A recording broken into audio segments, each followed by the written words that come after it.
ദുഷ്കം കൂടാതെ ഈ ദീനെ എഴുതുകിൽ ദോഷം ഉണ്ടാമെന്ന് നന്നായി അറിവീരേ. അല്ലാഹുടെ റഹ്മത്ത് ഇങ്ങനെ ചൊന്നോർക്കും ഇതിനെ പാടുന്നോർക്കും മേലെ കേൾക്കുന്നോർക്കും ഇത്തീരെ പോരീഷ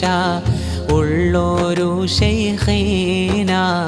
ഇട്ടെ ചെവിടേക്ക് പോകുന്നു ലോകരെ എല്ലാരെ കോഴിയും കൂകി അടങ്ങോമേ മുഹ്യിദ്ദീൻ കോയി ഖിയാമത്തോളം കൂകും ആഖിറം തന്നെ കോതിയുള്ള